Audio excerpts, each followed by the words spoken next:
কথাগুলো তো তুমি ফোনেও বলতে পারতে, তার জন্য ভোর হতে না হতে এত দূর চলে এলে। অপু, বাড়িতে আমার মন টিকছিল না। তাছাড়া এই ডিএনএ টেস্টের ব্যাপারটা নিয়ে ও বাড়িতে বসে আলোচনা করাটা আমার ভীষণ রিস্ক লাগে। কখন কোথা থেকে কে শুনে ফেলবে। না দুষ্টু, দেখো যদি ডিএনএ টেস্টের রিপোর্টটা পজিটিভ হয় তাহলে তো এমনিতেই লোকে জানতে পারবে। হ্যাঁ, তখন তো আমি নিজে জানাবো অপু। মাথা উঁচু করে আমি সবাইকে জানাতে পারবো। এখন তোমাদের বিশ্বাস হচ্ছে তো অপু যে আমি কোনো ভুল কথা বলিনি? রোহনই আমার রাজা। আমার রাজাকে চিনতে কোনো ভুল হয়নি অপু। শুধু আজকের দিনটা কেটে গেলেই কালকে ডিএনএ টেস্টের রিপোর্টটা আমার হাতে চলে আসবে। আর ওই রিপোর্টটা নিয়ে সোজা আমি কোথায় যাবো জানো? কোথায়? দময়ন্তী সেনের বাড়িতে। ওনার সামনে গিয়ে মেঘার মুখোশটা টেনে আমি খুলে দেব। অপু, অপু, তুমি জানো ওই মেয়েটার এত বড় সাহস, ও আমার রাজাকে নিজের স্বামী বলে দাবি করছে। এত বড় সাহস! রিল্যাক্স দুষ্টু, প্লিজ শান্ত হও। দেখো, রোহন যদি সত্যি তোমার রাজা হয় তাহলে ওকে তোমার কাছ থেকে কেউ কেড়ে নিতে পারবে না, কেউ না। সত্যি আমার রাজা হয় মানে? অপু, তোমার কি এখনো বিশ্বাস হচ্ছে না? ঠিক আছে, রিপোর্টটা চলে আসুক, তখন তোমাদের সবার মুখ বন্ধ হয়ে যাবে, তখনই বিশ্বাস করো। আর শোনো, কাল রিপোর্টটা আনতে আমি তুমি দুজনে একসঙ্গে যাবো, ওকে? ওকে। আজ আমি যাই, আমার অনেক দেরি হয়ে যাচ্ছে। আসলাম। এসো। ও মা, যাচ্ছিস কি রে? ব্রেকফাস্ট করে যা। মা, আজ হবে না, মানুকে নিয়ে একটু কালীবাড়ি যেতে হবে, আমি পরে আসবো। হ্যাঁ,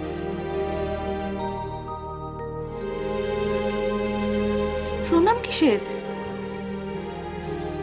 কারণটা আমি তোমাকে পরে বলবো মা, শুধু তুমি আমাকে আশীর্বাদ করো আমি যেই কাজটার জন্য তোমাকে প্রণাম করলাম সেই কাজটার জন্য আমি সফল হই।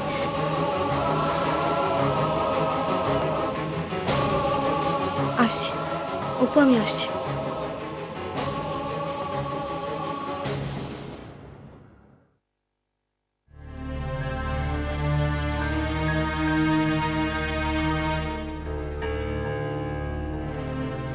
অপু, তুই দুষ্টুকে বিয়ে করবি?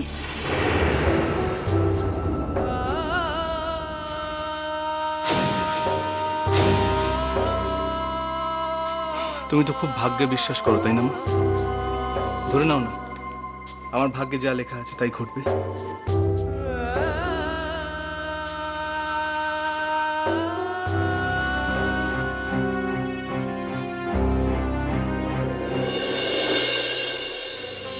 এই তো আমার দাদু ভাই এসে গেছে। ভাই, আমাকে দাও না, আমি ভাইকে নিই। দিচ্ছি দিচ্ছি, দাঁড়া। এই খবরদার নয় টুসু, ঠাকুরজি একদম ওর কথা শুনবে না তো। ওর কোলে দিয়ে এক্ষুনি পড়ে টরে যাবে। টুসু বস, আমি তোর কোলে দিয়ে দিচ্ছি, বস, দাঁড়িয়ে নিতে পারবি না। না গো ঠাকুরজি, আমার ভয় করছে, এটুকু বাচ্চাকে। টুসু এটা ধর, নাহলে এক্ষুনি খুব সাবধানে, খুব সাবধানে। দেখি বড় বৌদি। ও মা, ভালো করেছো গো। আমার ভাই যেমন হলো আর কি। সুন্দর লাগছে। কালকে আমার ভাই কত সাজুগুজু করবে, টোপর পরবে, জামা পরবে, তাই না? তো ও সাজুগুজু করবে না তো কে করবে? কালকে যে আমাদের পুচকু কত মিথ্যে গায়। দেখি। ও মা, মা দেখুন তো, ঠিক আছে, খুব সুন্দর হয়েছে। আচ্ছা মা, এইসব বিয়ে, পৈতে, অন্নপ্রাশন সব কিছুতে এই শ্রী কেন সাজাতে হয়? শ্রী হলো একটা শুভ চিহ্ন, যার জন্য এই অনুষ্ঠানটা করা হয়। তার যাতে মঙ্গল হয়, শ্রীবৃদ্ধি হয়, তার জন্য এই শ্রীটা করতে হয়। বড় বৌমা, তুমি কিন্তু শ্রীটা যত্ন করে তুলে রেখো, কারো পায়ে যেন না লাগে। ঠিক আছে মা। ও হ্যাঁ সুব্রত, তুমি ঠাকুরমশাইকে বলেছিলে তো যে প্রায়শ্চিত্ত করতে হবে? হ্যাঁ মা, বলেছি। প্রায়শ্চিত্তটা কিসের জন্য মা? রাজা চলে যাবার পর 1 বছরও তো হয়নি যে বাড়িতে একটা অনুষ্ঠান হচ্ছে। যদিও রুমি আমাদের গোত্রে নয়, তবু একটা শুভ অনুষ্ঠান করতে গেলে প্রায়শ্চিত্তটা করে নেওয়াই ভালো।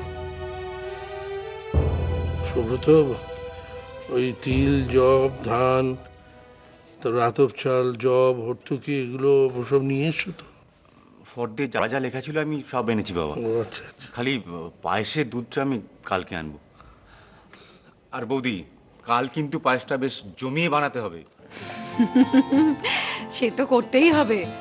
বাবা, আমাদের পুচকুর অন্নপ্রাশন বলে কথা, যেদিন থেকে এই অন্নপ্রাশনের দিন ঠিক হয়েছে না, তোমার দাদা না রীতিমতো আমাকে ওয়ার্নিং দিচ্ছে। উফ, পায়েসটা কিন্তু ফার্স্ট ক্লাস হওয়া চাই কাকলি। ওই পায়েস প্রথম আমার ভাগনা বাবু মুখে দেবে, সে পায়েস যেন কোনো গন্ডগোল না হয়। তবে এটা সত্যি, আমি কিন্তু সত্যি ওই পায়েস তৈরির ব্যাপারটা নিয়ে রীতিমতো টেনশনে আছি। চিন্তার কারণ নেই, পায়েসটা আমি করব।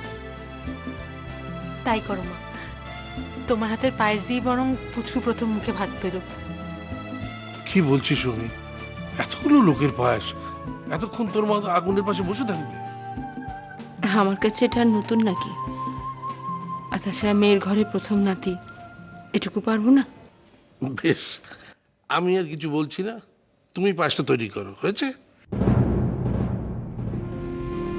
হ্যাঁ, তা তো করবো, কিন্তু কিন্তু কি মা? আমার হাতের পায়েস দুষ্টুটা খেতে খুব ভালোবাসতো।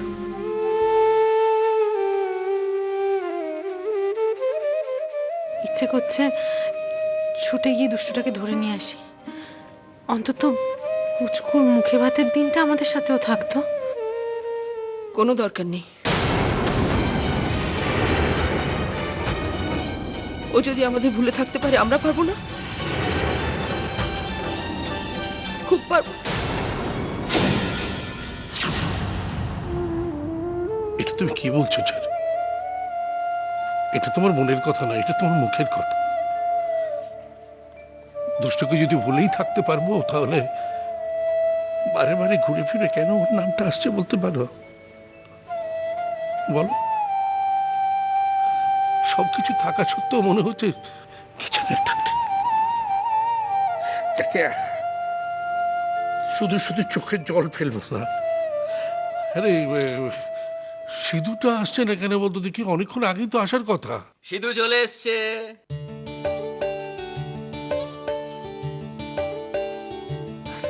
নিশ্চিন্ত।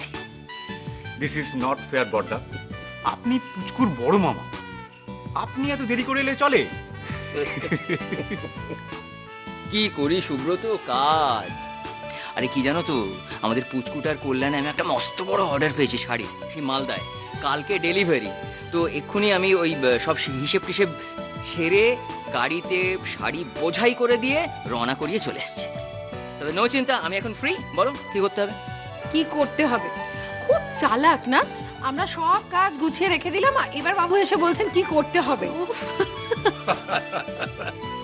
সব কাজ শেষ হয়ে যাবার পর মানে কি? হ্যাঁ, আরে বাবা, কাল তো আসল কাজটা। পুচকুকে ভাতটা কে খাওয়াবে? এই সম্মা ছাড়া আর কেউ আছে? হ্যাঁ,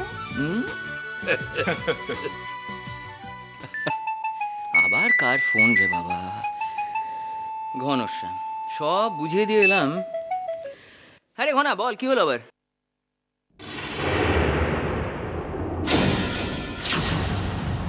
কি বলছিস? কি ঠিক জানিস? কোথায়? ঠিক আছে, আমি আসছি। সিধু, কি হয়েছে? সর্বনাশ হয়ে গেছে মা।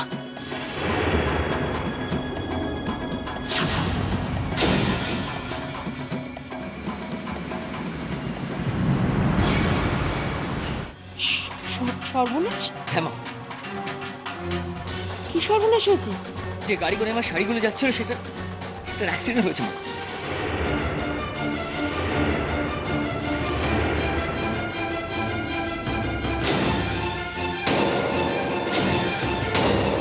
অ্যাক্সিডেন্ট হয়েছে? কি বলছিস সিধু? কি হবে তাহলে এখন? কালকের মধ্যে ডেলিভারি দিতে না পারলে অনেকগুলো টাকার ক্ষতি হয়ে যাবে না? অনেকগুলো টাকা? কিছু না করে 50,000 টাকা।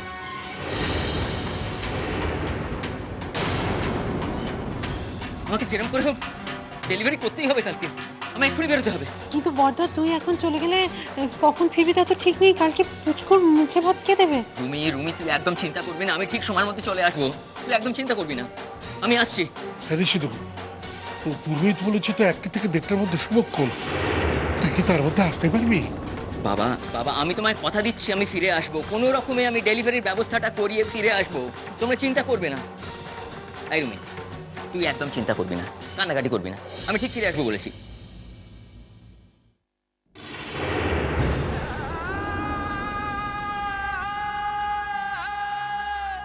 কাকলি আমি ফিরে আসবো, চিন্তা করবি না। মা আসছি মা।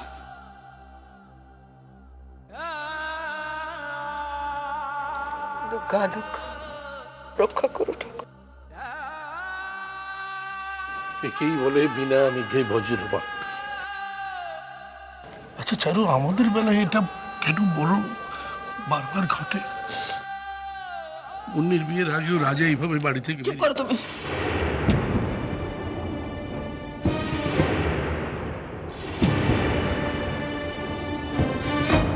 এসব অলক্ষণের কথা একদম বলবেন না, কিচ্ছু হবে না, আমার সিধু ঠিক ফিরে আসবে, কিচ্ছু হবে না।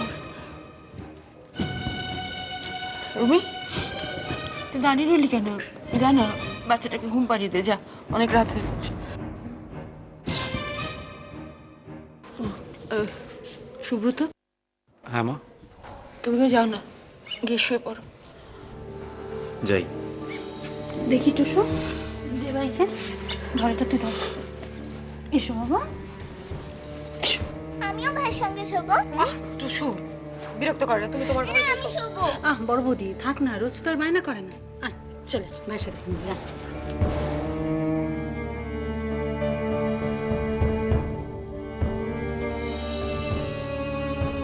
কিচ্ছু হবে না বড় বউ,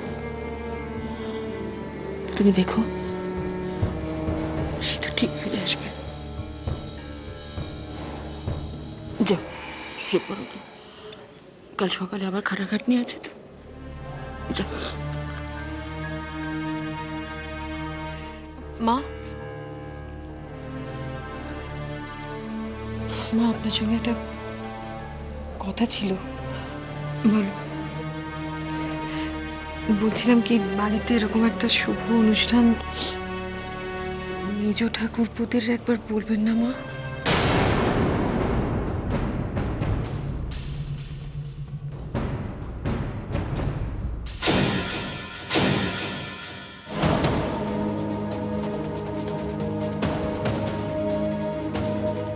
রোহনের মনের গভীর থেকে ওর অতীতের ছবিগুলো আস্তে আস্তে ওর মনের ভেতরে ভেসে উঠছে। আর প্রদীপ তো বললো যে ঠিক এরকম ঘটনা ঘটতে ঘটতে হঠাৎ একদিন দেখবে ওর অতীতের সব কিছু ওর মনে পড়ে যাচ্ছে।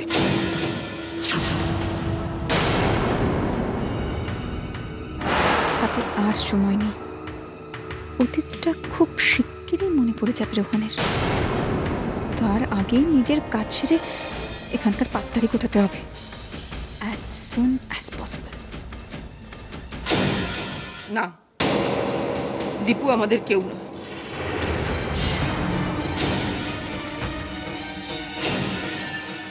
কাজে বাচ্চার অন্নপ্রাশন ওদের বলার কোনো দরকার নেই।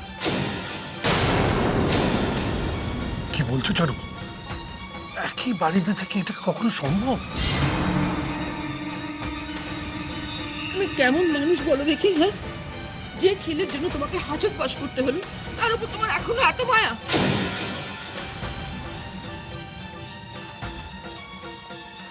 তোমাকেও বলি হারিয়ে যায় বড় বৌমা। মেজ বৌমা তোমার সঙ্গে তো কম অশান্তি করেনি, কম ঝামেলা করেনি। দিনের পর দিন সংসারে সে একই ঝামেলা করে যাচ্ছে।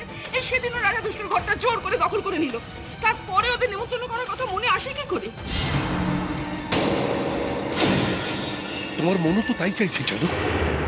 তুমিও তো ভাবছো যে দীপুকে বললে ভালো হয়,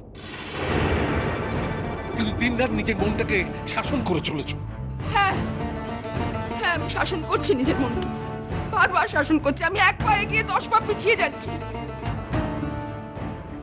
সমানে মনকে বোঝাচ্ছি যে আমার এখন একটাই ছেলে, সিধু।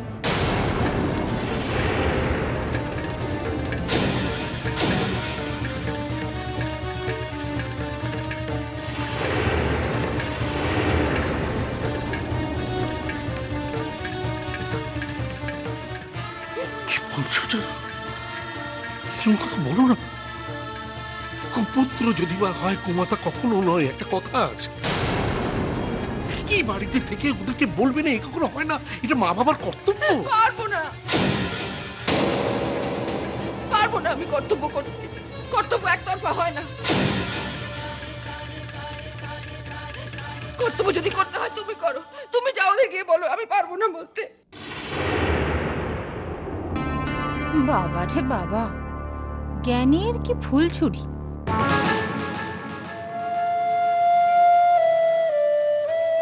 ঠিক আছে, তাই যাচ্ছি। মহান সাজা হচ্ছে, যতই মহত্ব দেখো। তোমার নাতির মুখে ভাতের নেমন্তন্ন খেতে না আমরা মরে গেলেও যাব না।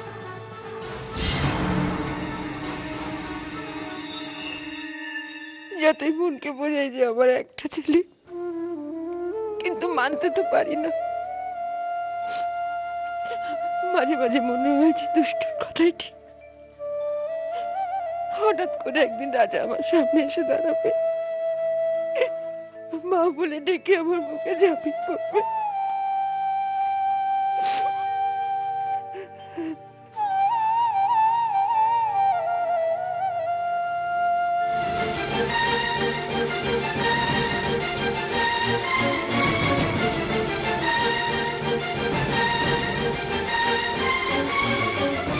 তুমি ইন্দ্রর ক্যারেক্টারটা প্লে করেছিলে।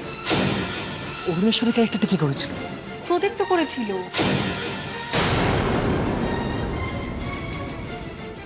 অগ্নেশ্বর, কমলিকা,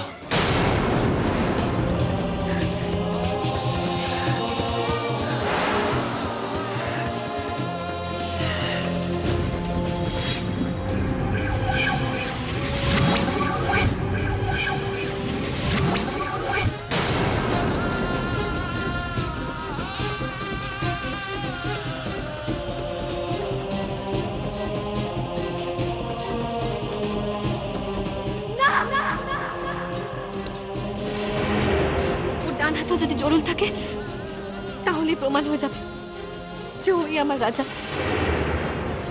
মেঘা না দুষ্টু, কে তোমাকে বেশি ভাবাচ্ছে বলো তো?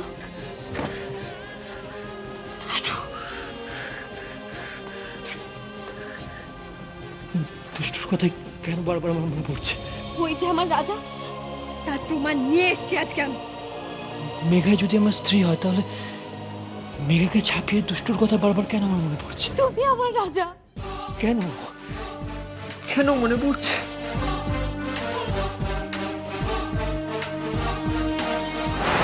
আপনি যাতে আবার আপনাকে ফিরে পান, তার জন্য আমি আপ্রাণ চেষ্টা করব।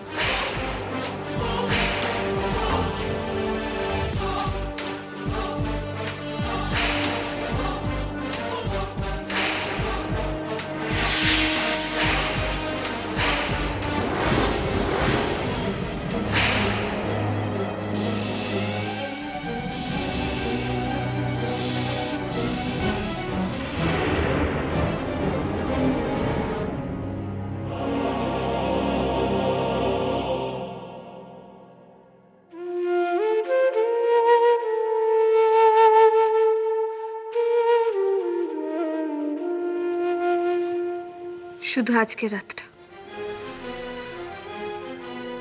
কাল সকালে আমার হাতে ডিএনএ টেস্টের রিপোর্টটা চলে আসবে। আর রিপোর্টটা এলে সবাই স্বীকার করতে বাধ্য হবে যে তুমি আমার রাজা, আমার রাজা, দুষ্টুর রাজা।